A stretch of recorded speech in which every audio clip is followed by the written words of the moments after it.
Okay, let's take a look at what you did here and what my solution to that previous exercise was. So within the spark.zip file that you downloaded to your cluster, there are two files, lowest rated popular movie spark.py, which contains the solution to this exercise using RDDs, and also lowest rated popular movie dataframe.py that contains the Spark 2.0 dataframe based version of the same problem. So let's take a look at what I did. And again, you can just edit the existing files you were working with using the Nano editor on your little Hadoop cluster thing. And all I did was insert this little thing in the middle here. So I have this ratings total and count RDD at this point of the script where I'm producing these movie ID keys reduced down to sum of ratings and total ratings.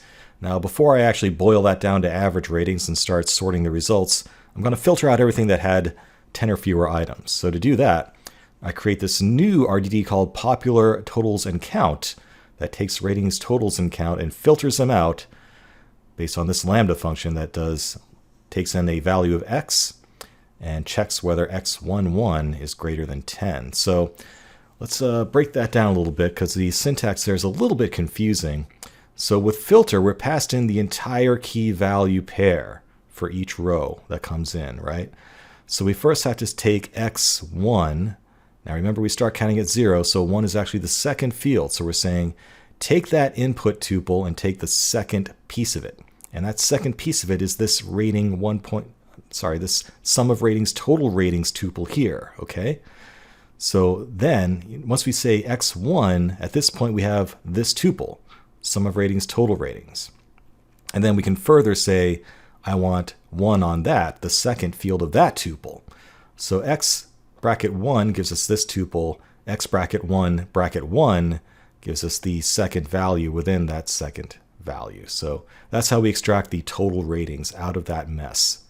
So we're basically saying filter it if the total ratings is greater than 10. Okay, and from that point, we can just use popular totals and count instead of ratings totals and count and keep on doing things the way we were doing it before. So let's go ahead and run that and see what kind of results we get. So again, I'll log into my little pseudo cluster.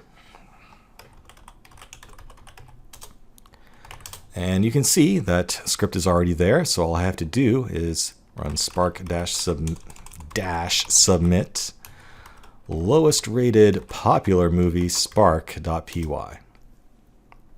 And let's see what we get. All right. So now, this is interesting. By filtering things out to things that were rated by more than 10 people, first of all, we're getting more recognizable movies. They were actually watched by more than one person to begin with. And we have a little bit more statistical confidence that more than one person thought they were terrible. And it turns out the worst of the worst is Children of the Corn, The Gathering from 1996. Now remember, this data set is from 1998, I think it was, so you're not going to see new bad movies.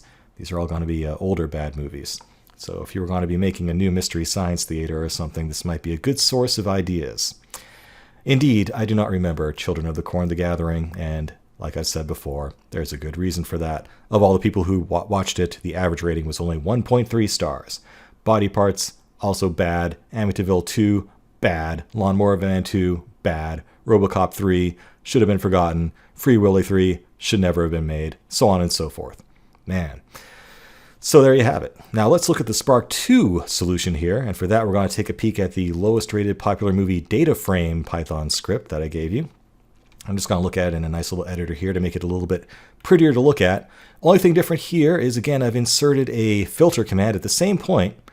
So in between getting my averages and counts, where I join together all the average ratings and counts together, I'm now going to filter out all the rows where the count was less than 10. So this is saying filter on this expression where the count column is greater than the value 10 and only give me back in popular averages and counts a data frame that contains results with a count greater than 10. And then I can just substitute that data frame in here when I'm when I'm sorting it by the average ratings and taking the top 10 and then printing them out. So that's the only difference there.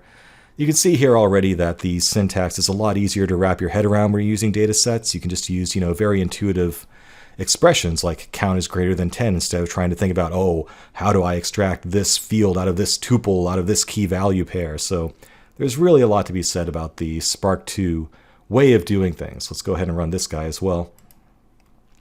Now remember, since I'm using Spark 2, I currently have to tell Hortonworks about that. So let's say export spark underscore major underscore version equal 2, and we will call spark-submit lowest rated popular movie data frame.py, and we should get more or less the same results. Off we go.